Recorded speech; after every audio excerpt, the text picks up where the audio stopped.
Queridos e amados irmãos, eu quero vos cumprimentar com a doce paz de nosso Senhor e Salvador Jesus Cristo.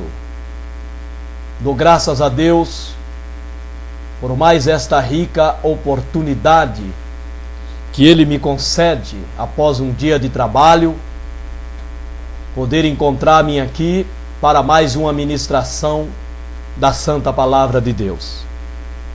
Agradeço a Deus por este recurso. Agradeço a Deus por poder aqui esvaziar-me daquilo que de fato eu tenho estado cheio, compartilhando com aqueles que acessarem para ouvir a minha mensagem. Pelo contrário, eu fico satisfeito só em saber que eu tenho isso gravado, que eu tenho mensagens gravadas no YouTube, que eu tenho postado as minhas mensagens nesta ferramenta. Por isso eu louvo a Deus e bendigo a Ele por isso.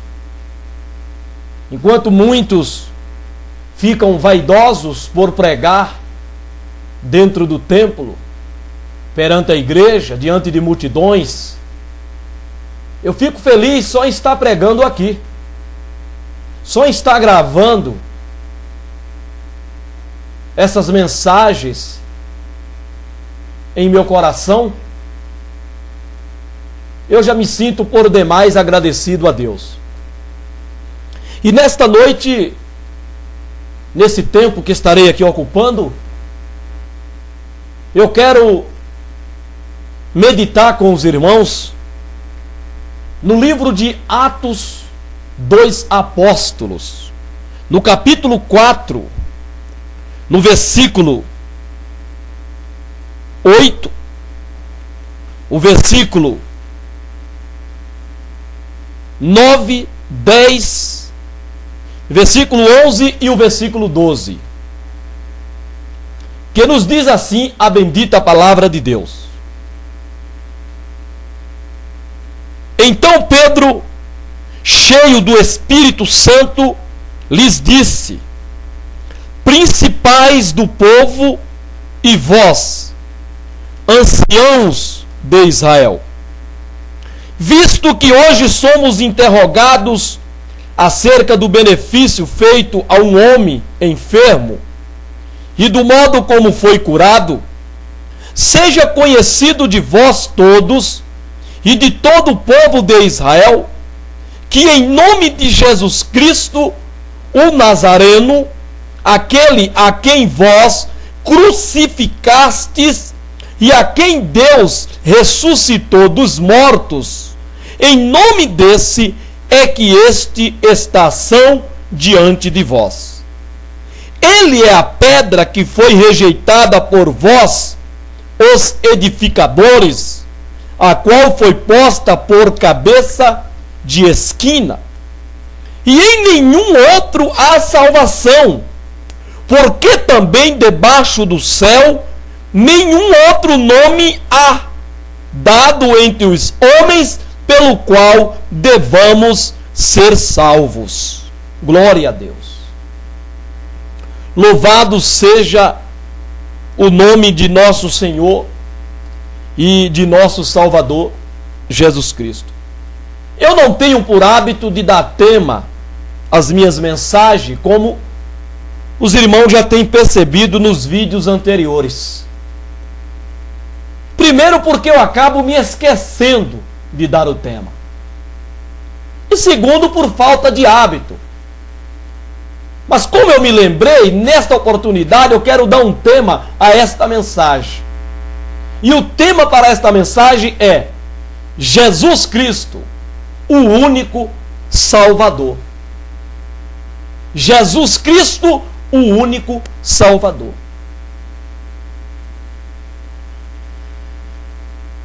Pedro, João, efetuaram um milagre após a ascensão de Cristo, a descida e o recebimento do batismo com o Espírito Santo, como Jesus lhes tinha advertido e ordenado que eles permanecessem em Jerusalém, até que do alto eles fossem revestidos do poder de Deus. Sucedendo isso, Pedro efetuou seu primeiro milagre, em uma demonstração do poder de Deus para aquele povo ali presente, efetuando uma cura milagrosa, de uma forma sobrenatural jamais vista, senão através do nosso amado Senhor e Salvador Jesus Cristo. Mas, incumbindo os discípulos apóstolos de continuar o seu ministério, delegou a eles esse poder, confirmando a palavra que ele tinha dito aos discípulos, que se eles crescem, eles fariam milagres, e fariam milagres maiores do que o que Jesus fez. É verdade que maior aí não está no sentido de qualidade, como alguns pastores, ministros, erroneamente têm interpretado e têm pregado para a igreja. Mas maior aí refere-se a quantidades e não qualidade. Porque nenhum homem jamais fará maior milagre no sentido de qualidade do que Jesus. Andar por cima das águas, isso é um milagre extraordinário. E operar maravilhas. Mas quando ele disse que fariam maiores do que esse,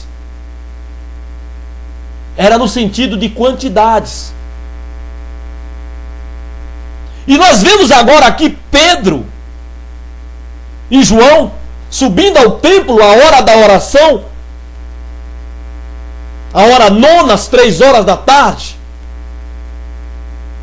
deparando com um coxo, efetuou um milagre, a cura desse homem. E as autoridades religiosas, que não estavam acostumadas com isso, presenciaram esse fato, presenciaram o curado, juntamente com os apóstolos, alegre, feliz, se encheram de inveja e tentaram restringir os apóstolos de operar maravilhas em nome de Jesus,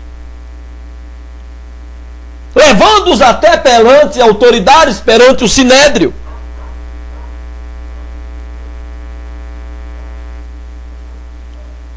Mas Pedro, tomando a palavra, chama a atenção dos principais do povo e dos anciãos de Israel, os religiosos da época, os pastores, as autoridades religiosas da época, aqueles que diziam servir a Deus, contudo era contrário quando a manifestação do poder de Deus era operada sobre a vida de alguém. Em vez de eles se sentirem felizes, eles sentiam-se cheios de ira, de inveja, de tal forma a punir os apóstolos por causa disso. Então Pedro chama a atenção deles, dizendo para eles que eles estavam sendo interrogados a respeito de um milagre, de uma cura operada na vida de um homem que estava enfermo, Homem este, conhecido de todos eles, cujo problema desse homem era conhecido também de todos eles, e que todos os dias era colocado à porta do templo para mendigar. Mas que agora, sobre o poder de Jesus, esse homem recebe a cura, deixando de ser coxo e passando a andar com as suas próprias pernas de forma sobrenatural. Então Pedro diz que, para conhecimento deles, aquele milagre foi operado, não foi pelo poder deles, não foi no nome deles, mas foi no nome de Jesus Cristo, aquele mesmo Jesus que eles mataram, aquele mesmo Jesus que eles entregaram para que os romanos sentenciassem a sentença de morte, satisfazendo assim os seus desejos, aquilo que eles queriam, mas que não tinha eles o poder de fazer, pois tinham agora os romanos. Mas que o desejo de matar Jesus foi do judeu. Os romanos apenas executou o desejo do judeu, matando Jesus.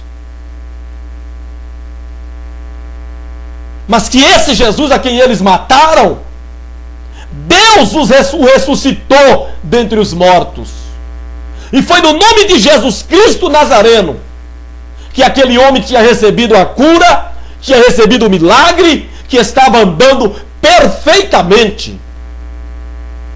E que esse Jesus é aqueles que eles rejeitaram, mas que ele foi colocado como a pedra principal, como a pedra de esquina, a pedra angular, mesmo sendo rejeitado por eles, os edificadores, aqueles que Deus deu a eles as leis, o escrever as leis, passar para o povo, ensinar ao povo, mesmo que nestas leis falava do Cristo, de Jesus, mas que agora eles estavam rejeitando a pedra de esquina que era Jesus. Então ele diz: olha, esse Jesus que vocês mataram, esse Jesus que vocês entregou para que fosse crucificado, matando, e que Deus, pelo seu poder, o ressuscitou dentre os mortos, foi esse Jesus que, sendo ele a pedra rejeitada por vocês, os edificadores, mas que Deus o pôs como cabeça da esquina, e em nenhum outro há salvação a não ser em Jesus, porque nenhum outro nome há dado entre os homens pelo qual devamos ser salvos. Vocês mataram a Jesus, mas Deus o ressuscitou, e ele é a salvação daqueles que creem, daqueles que o aceitam como seu Senhor, daqueles que o professam como seu Senhor. Jesus veio para salvar. Jesus veio para dar a sua vida em resgate de muitos. Jesus veio para fazer aquilo que Deus determinara que ele viesse e fizesse: salvar a humanidade. Por isso que João escreve no capítulo 3, no versículo 16, versículo tão conhecidíssimo, que Deus amou o mundo de tal maneira que deu o seu Filho unigênito, para que todo aquele que nele cresce não pereça, mas tenha a vida eterna.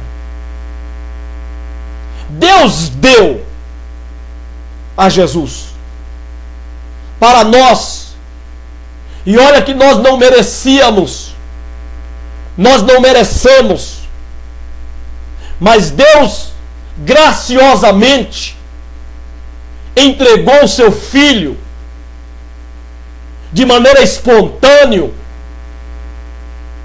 vendo a necessidade da humanidade perdida, que a passos largos caminham para o inferno, pois há uma sentença de condenação sobre este mundo, há uma sentença de condenação sobre todo o pecado, e todos aqueles que praticarem o pecado serão condenados. Mas Deus, provendo um meio de escape, provendo a salvação para o homem, esse homem fazendo apenas o esforço para crer, nada mais, apenas crer no que ele ouvir a respeito de Jesus, acreditando no que ele ouve a respeito de Jesus, para que então ele possa ser salvo. Pelo contrário, será condenado, porque negar a Cristo, rejeitar o amor de Deus expresso em Jesus, é acarretar na condenação no inferno. Acreditando você ou não nisso, mas é verdade, é a palavra de Deus. Jesus veio como uma prova do amor de Deus pela humanidade. Jesus veio como um ato de demonstração de amor de Deus para com a humanidade. Mesmo estando em pecado, distanciado de Deus, desviado de Deus, mas Deus buscou o homem através do seu Filho Jesus Cristo, para que esse pudesse aproximar o homem a Deus de maneira aceitável, de maneira agradável, através do seu sangue no Calvário. Então o homem, ele é salvo. Jesus, quando o anjo veio a Maria lhe entregar a mensagem da sua concepção, Gabriel foi bem explícito quando ele disse para Maria que ela, está em Mateus capítulo 1, versículo 21, que ela daria à luz a um filho, e que o seu nome seria chamado Jesus, porque ele salvaria o seu povo dos seus pecados.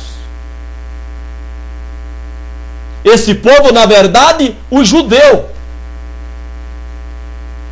Porque dentre todas as nações existentes, Deus escolheu os judeus como povo seu, como nação sua, para através do judeu, através da nação hebreia, expandir o seu reino, a sua palavra para todo o mundo. Mas lamentavelmente Israel fracassou. Lamentavelmente os judeus fracassaram no propósito de Deus através deles, através da nação de Israel. Eles ignoraram os propósitos de Deus, foram rebeldes, desobedientes, mundanos,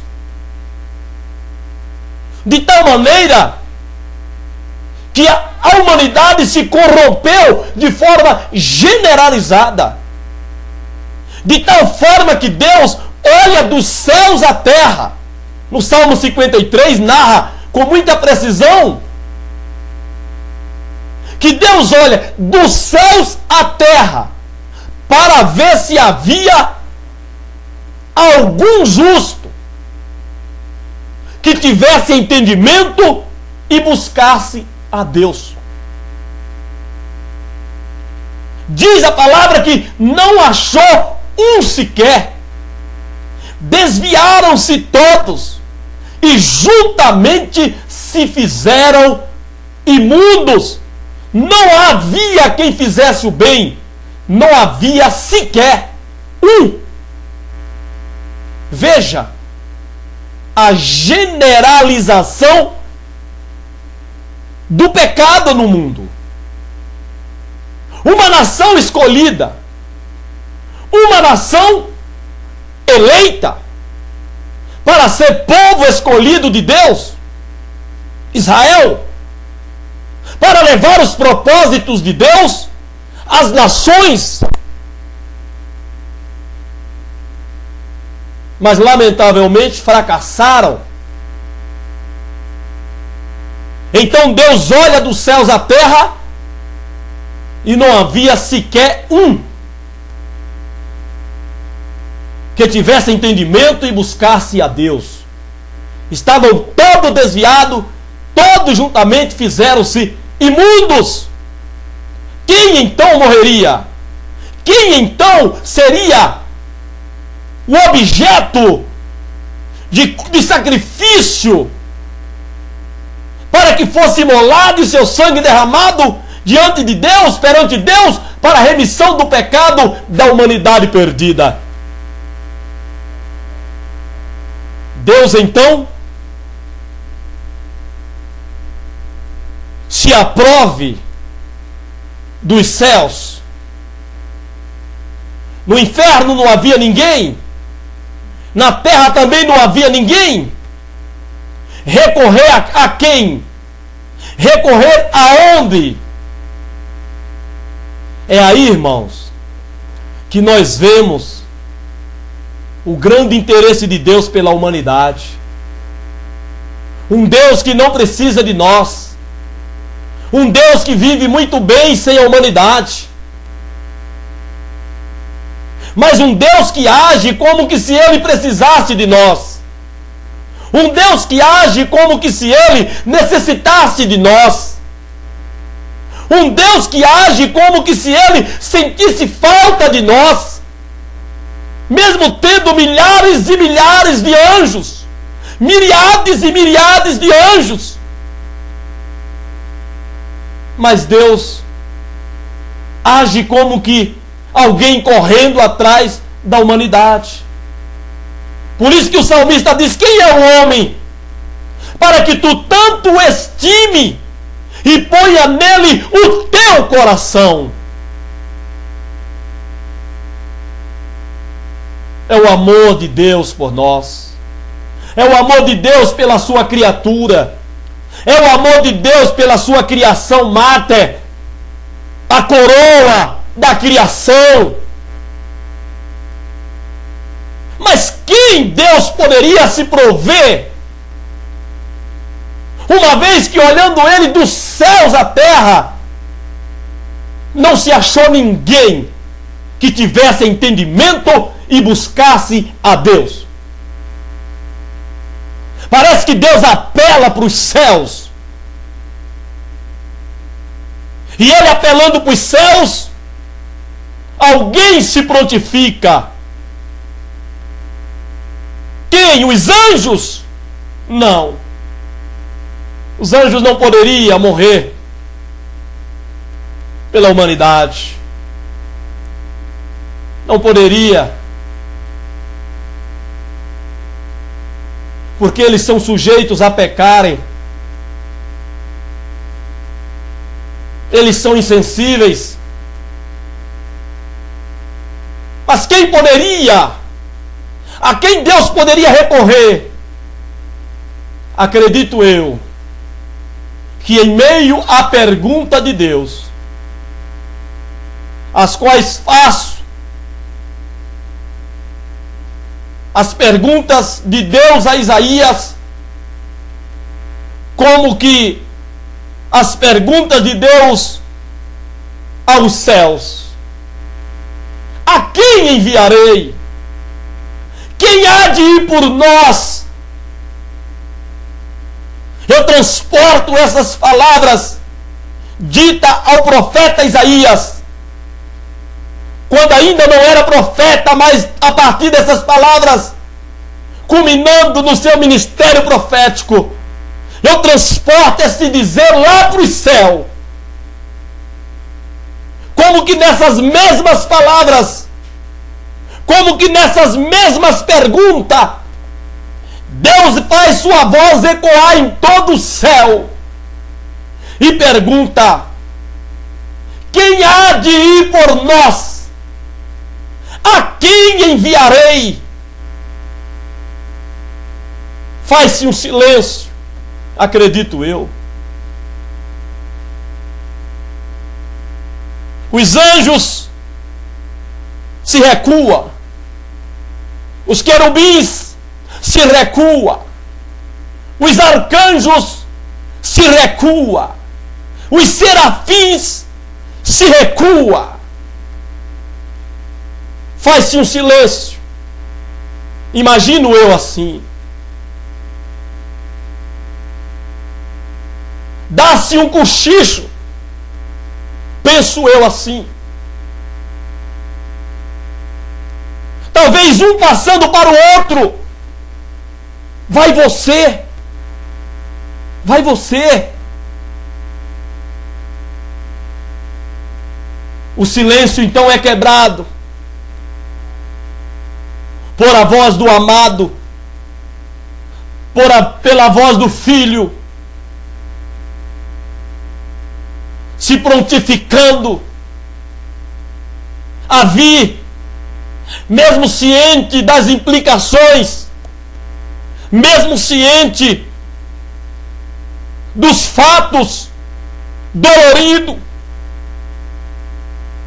cruel, mas que não lhe acovardou em vir, prontificando-se então e aceitando executar os propósitos do Pai, os propósitos de Deus.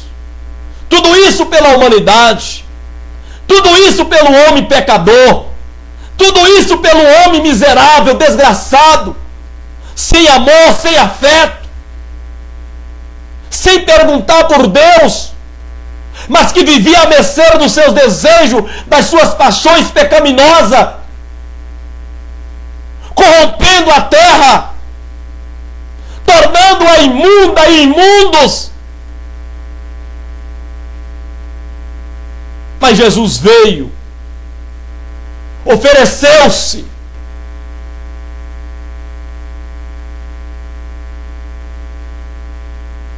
fazendo-se igual a nós, igual aos homens. Despojando-se dos seus atributos divinos, assumindo a forma humana, fazendo-se semelhante a nós em tudo, menos no pecado. Mas sujeito ao sofrimento, às paixões,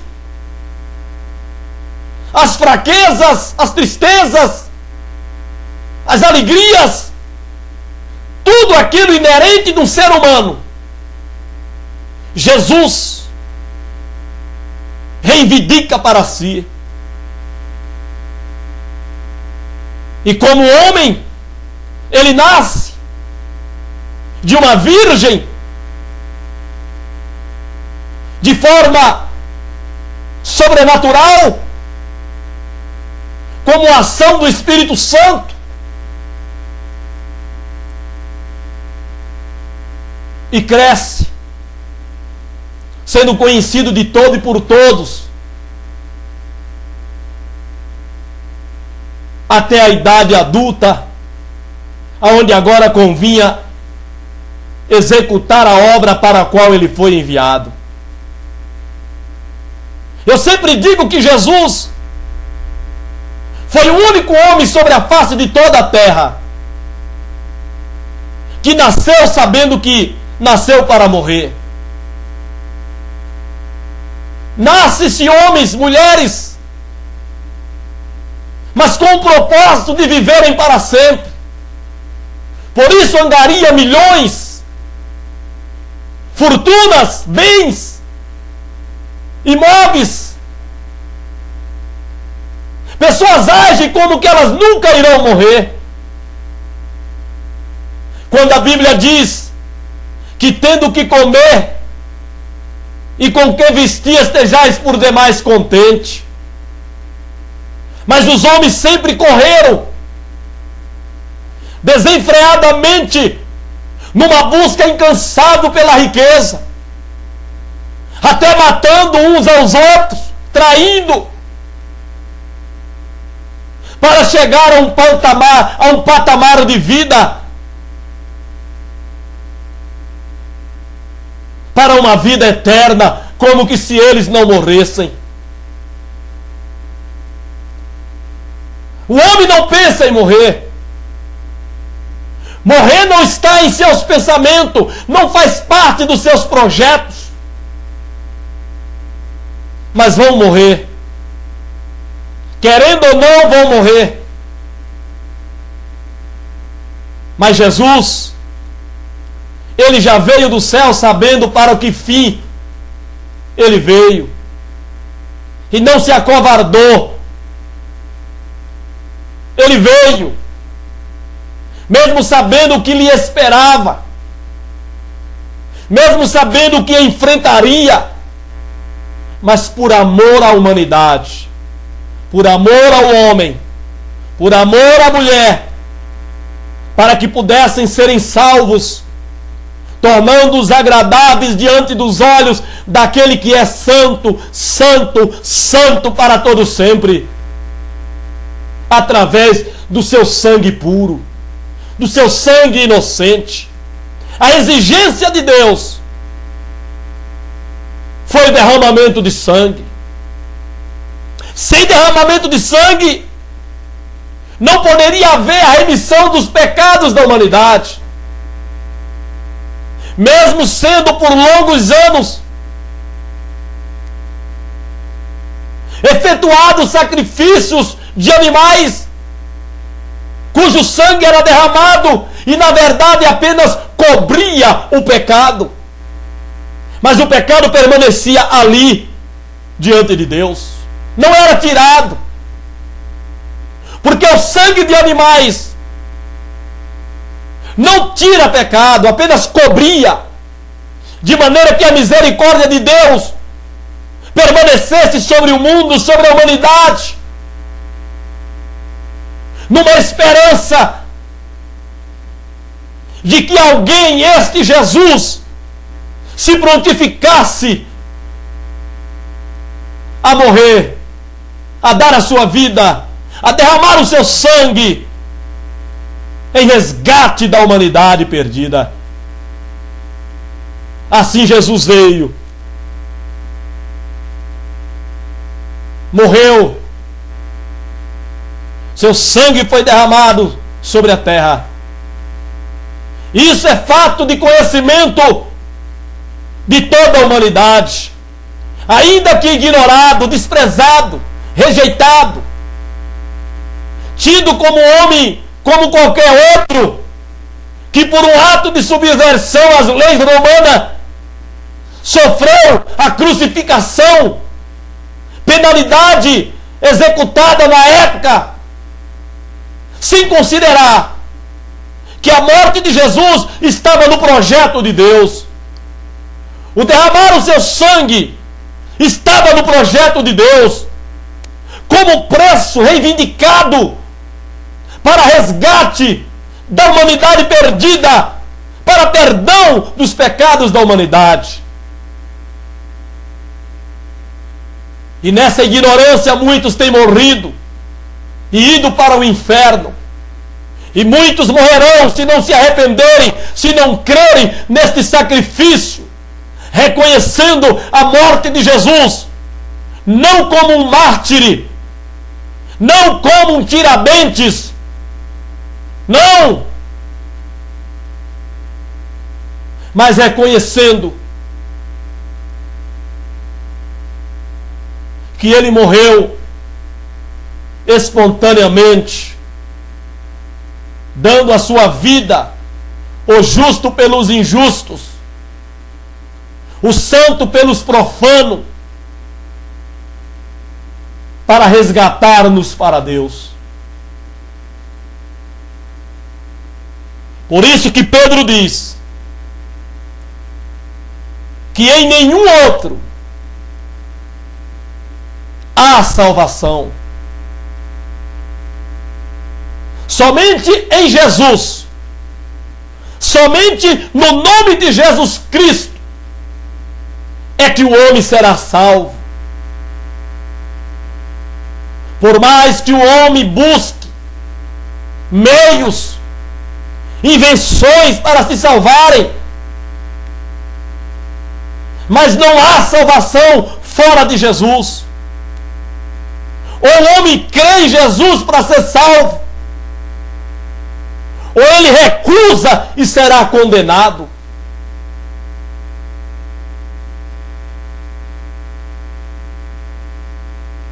Ele veio, como ele mesmo disse, quando em Mateus capítulo 15, no versículo 24, aquela mulher cananeia, que a sua filha estava enferma, e ela indo a Jesus e pedindo para Jesus ajudar a sua filha, Jesus disse para aquela mulher cananeia que ele não foi enviado senão para a casa de Israel. Ou seja, Jesus veio para restaurar a Israel, para que Israel restaurasse o mundo através da divulgação, da propagação da palavra de Deus, para que as pessoas viessem a crer naquilo que Israel viesse pregar, mas que lamentavelmente Israel fracassou. Matou Jesus, não aceitou a Cristo, rejeitou a Jesus como enviado de Deus, matando. Mas Deus, pelo seu poder, ressuscitou dentre os mortos. Então passou de Israel para os gentios.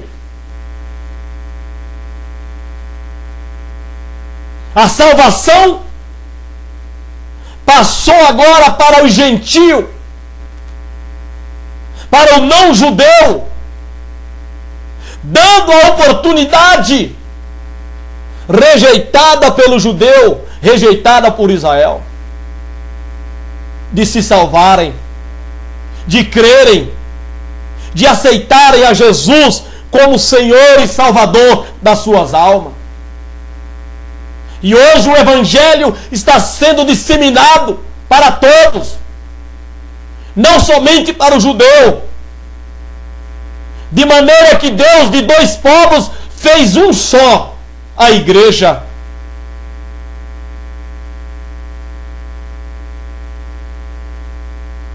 Foi enviado para a casa de Israel, mas eles não aceitaram, não quiseram, mataram. Mas quando ele ressuscitou, incumbiu os seus apóstolos de pregar o Evangelho a toda a criatura. Aquilo que era apenas para Israel, Agora nós vemos Marcos escrevendo as palavras de Deus no seu capítulo 16, versículo 15. Ide por todo o mundo, não somente mais a Israel, não somente mais a Jerusalém, mas só a todo o mundo, e pregai o evangelho a toda a criatura. Quem crê e for batizado será salvo, mas quem não crê será condenado. Esta é a mensagem, esta é a palavra, esta é a pregação da igreja. A pregação, a mensagem de arrependimento, para que a humanidade se arrependa, reconheça seus pecados, a necessidade de serem perdoados. Porque o perdão é dado mediante o arrependimento. Sem arrependimento não há perdão de pecado. Permanece a ira, permanece a condenação sobre o homem e sobre a mulher que não se arrependerem. Por isso a necessidade de pregarmos, de falarmos de Jesus, para que as pessoas ouçam e creiam, como disse Paulo no capítulo 10 da carta aos Romanos, no versículo de número 15. Como crerão naquele de quem não ouviram? E como ouvirão se não há quem pregue? Então, para crer em alguém, precisa ouvir algo desse alguém. Para crer em Jesus, no que Jesus fez, precisa ouvir a respeito de Jesus. Por isso que a igreja prega. Por isso que nós pregamos com a nossa vida, com o nosso testemunho, para que as pessoas saibam e vejam o milagre de Jesus na nossa vida, a transformação sobrenatural que Jesus fez, a regeneração que Ele fez na nossa vida, para que eles também creiam e desejem esse mesmo milagre da salvação, para que seus pecados sejam perdoados.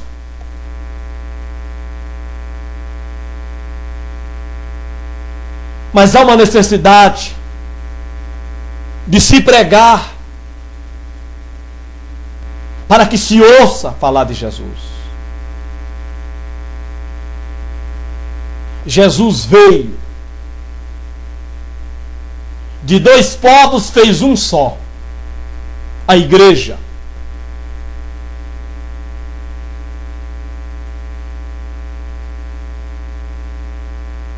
Veio para os que era seu. João 1, versículo 12. Veio para os que era seu, mas não receberam.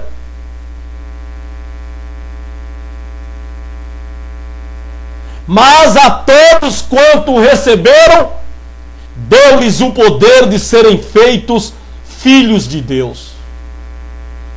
Veio para o judeu, veio para a casa de Israel, como ele disse à mulher cananeia. Aquela mulher não era judia, era cananeia, precisava de um milagre. Jesus então diz: olha, eu fui enviado, senão para a casa de Israel. Eu não fui enviado para outros povos. Eu vim restaurar a casa de Israel. Eu vim restaurar Israel. Eu vim restaurar o judeu, para que através deles chegue a você, cananeia, chegue a vocês o evangelho, a palavra de salvação.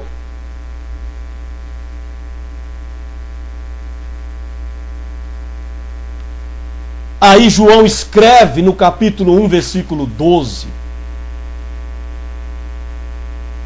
confirmando o que Jesus falou para a mulher cananeia em Mateus 15, 24. Veio para os que era seu, a sua casa, o seu povo, a sua nação, o seu país, os judeus, os hebreus, Israel. Mas eles não o receberam. Mataram. Entregaram para os romanos crucificarem, matando a Jesus. Mas Deus ressuscitou seu filho. E o sangue que ele derramou tornou-se preço pelo resgate daqueles que vierem a crer em Jesus, a crer nesse sacrifício e se entregarem para Deus, viverem uma vida para Deus, voltar ao estado natural, voltar ao estado original da sua vida, como Deus lhe fizera, como Deus lhe criara, para que o nome de Deus assim seja engrandecido. Mas a todos quanto o receberam, mas a todos quanto aceitarem a Jesus, eles dado o poder de serem feitos, de se tornarem filhos de Deus, deixando de ser criatura e passando a ser filho por adoção. Glória a Deus.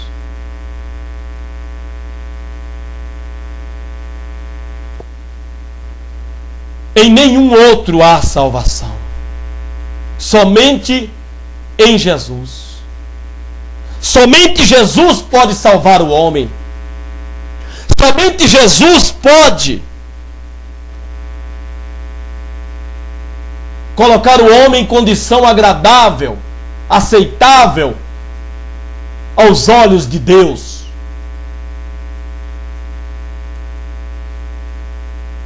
Somente Ele pode tornar o homem amigo de Deus. Porque até então o homem é inimigo, filho da ira. Mas Jesus veio como Salvador, bastando o homem apenas o aceitar. Crer em Jesus e o aceitar.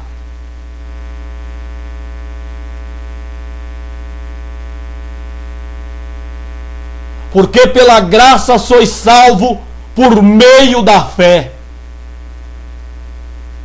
E isto, a fé não vem de vós, é dom de Deus. Não vem das obras a salvação, para que ninguém se glorie. O salmista no Salmo 49 diz que aqueles que se gloriam nas suas riquezas, nas suas fazendas, não pode dar a Deus o resgate de seu irmão.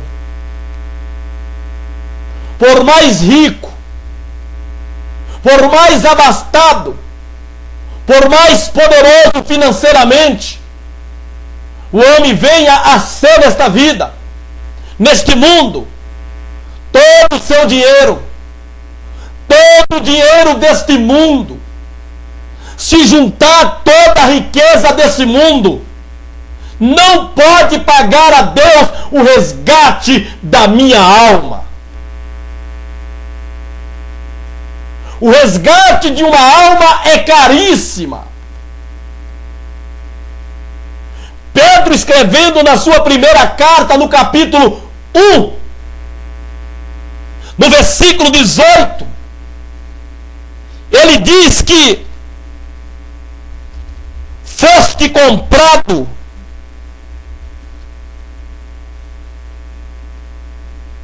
não por coisas corruptíveis, como prata e ouro,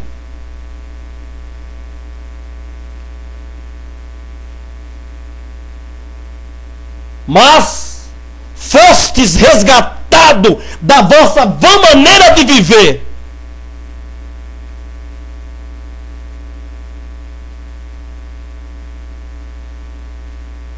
pelo sangue de Jesus.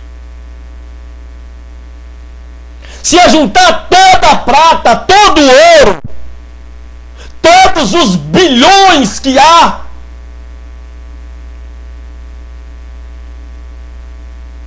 não pode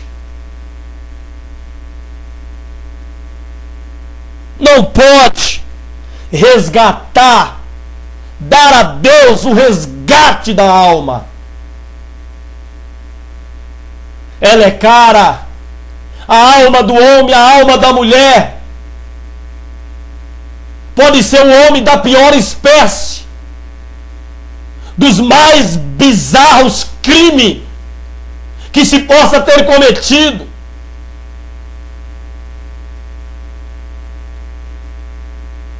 Mas este homem, diante de Deus,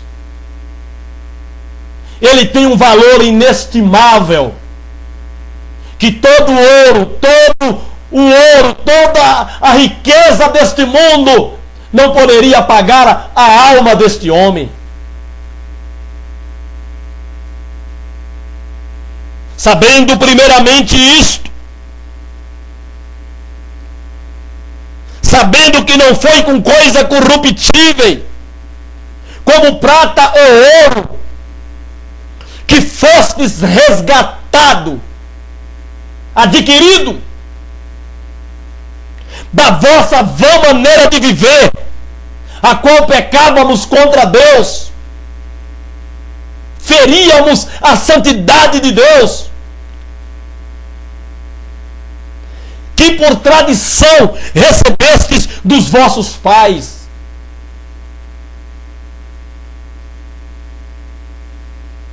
Pais que ensinam seus filhos a pecarem. Pai que estimula, incentiva os filhos a pecar, a viver uma vida pecando no pecado. Menos ensinam chegarem a Deus. São maneiras vãs, passageiras, que as pessoas vivem aqui nos deleites, nos prazeres cotidianos da vida. Mas foi dessa maneira vã que até em algumas famílias é tradição passar do pai para o filho, do filho para o filho do filho. Mas saiba de uma coisa, que você não será resgatado dessa maneira de viver, com coisas que se corrompem, como ouro e prata, mas com o precioso sangue de Jesus Cristo, como de um cordeiro imaculado e incontaminado. Foi pelo sangue de Jesus, sangue puro, inocente, sem pecado, que Deus exigiu para nos resgatar, nos adquirir novamente para Ele.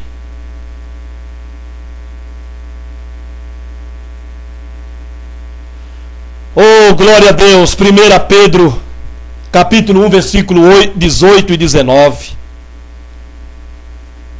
Está inserido o que eu acabei de recitar. Foi o preço que Deus exigiu. Preço de sangue. O senhor Bill Gates, senhor da Microsoft, americano, o homem mais rico do mundo, por várias vezes consecutivas, com todos os seus bilhões de dólares, ele não pode dar a Deus o resgate da sua própria alma. Se ele morrer sem Jesus como ele está, se ele morrer no pecado como ele está, todos esses bilhões que o coloca no pico mais alto dos demais bilionários, como o homem mais rico do mundo, esse dinheiro todo não poderá pagar a Deus o resgate pela sua alma. Mas uma gota do sangue de Jesus Cristo, uma só gota do sangue incontaminado e imaculado do Filho de Deus, que veio a este mundo, se fez homem, morreu como homem pelos homens, ressuscitou como homem, subiu ao céu como homem, e está à direita de Deus como homem, poderá pagar o resgate da sua alma, mediante a fé, mediante o crer, o aceitar a Jesus. Paulo, escrevendo no capítulo 10 aos Romanos, ele diz, no versículo de número 9: se com a tua boca confessares ao Senhor Jesus Cristo e em teu coração creres que Deus o ressuscitou dentre os mortos, serás salvo. Visto que, versículo 10, com o coração se crê para a justiça, e com a boca se faz confissão para a salvação.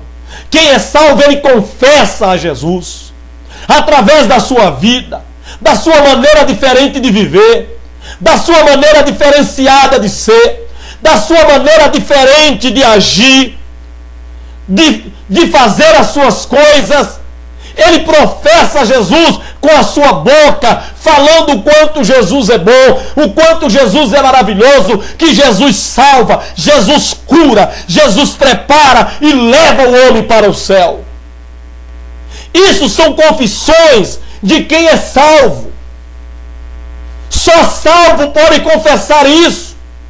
Só quem já experimentou a salvação e tem certeza de que se morrer agora, oh aleluia, entrará pelas portas celestiais e estará com Cristo.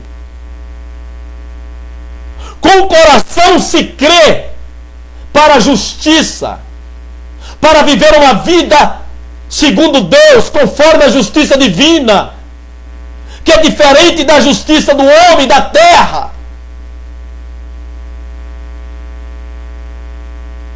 Mas com a boca se faz confissão para a salvação, falando de Jesus, glorificando, exaltando, bendizendo somente a Jesus, vivendo uma vida somente para Deus, só para Jesus. Pois foi para Ele que Ele nos criara, foi para Ele que Ele nos fez, mas nos rebelamos pelo nosso livre-arbítrio. Escolhemos viver uma vida pecaminosa, distanciada dos desejos, dos prazeres de Deus, da vontade, do querer de Deus para nós. Vivemos uma vida segundo nós achamos que é bom, que é a melhor para nós, pecando, prostituindo, adulterando, bebendo, jogando, fumando, praticando tudo aquilo que fere a santidade de Deus, tudo aquilo que o homem não foi criado para praticá-la, mas são invenções do homem para a destruição e desgraça do próprio homem, da humanidade, da terra, do mundo. Mas Deus fez o homem à sua imagem, à sua semelhança, para viver adorando a Ele, tendo desejo por Ele, tendo prazer nele, vivendo para Ele, engrandecendo a Ele, para uma vida feliz com Deus. Mas o homem não quer. Mas Jesus veio, e Ele é a única salvação. Em nenhum outro há salvação, porque nenhum outro nome há dado entre os homens pelo qual devamos ser salvos. Só seremos salvos no nome de Jesus Cristo. Só seremos salvos se crermos nele com o nosso coração e professar a Ele com a nossa boca, aí seremos salvos. Há muitos nomes, há bonitos nomes, há nomes difíceis até de se pronunciarem. Dá-se os nomes mais bonitos para os seus filhos, em homenagem ao seu ídolo, ao seu ator, à sua atriz favorito. Pouco se dá aos filhos o nome de Jesus, porque tem vergonha. Esta humanidade, essa sociedade hipócrita, frajuta, tem vergonha do nome de Jesus. Se envergonha do nome de Jesus. Por isso não dão aos seus filhos, quando nasce, o nome de Jesus, mas dão o nome dos seus ídolos, Mick Jagger, e assim por diante. Nomes que muitas das vezes não sabem nem o significado. Muitas das vezes dão nome aos filhos, cujo significado desses nomes são maldições. Mas o nome de Jesus quer dizer a salvação de Deus, a salvação de Jeová. É um nome que traz bênção. Mas a humanidade tem vergonha desse nome, tem vergonha do próprio Jesus. Por isso não o professa. Mas é nele, em Jesus, é no seu nome santo, Jesus, que o homem será salvo se ele crer, se ele aceitar a Jesus. Porque foi ele que Deus enviou para morrer numa cruz, derramando seu sangue como preço pelo resgate da alma do homem e da mulher. Porque não há um outro mediador entre Deus e os homens. Primeira carta de Paulo a Timóteo, no capítulo 2, versículo 1 ao versículo 5.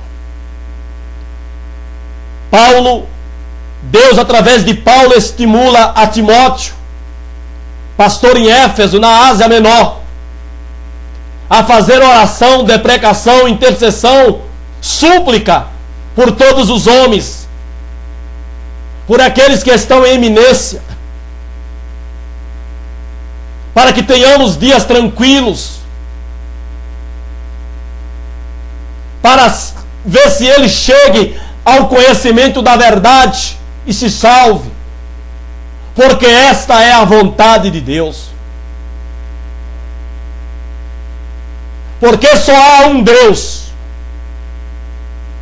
e só há um mediador entre Deus e os homens, Jesus Cristo, homem. Glória a Deus. E em nenhum outro há salvação,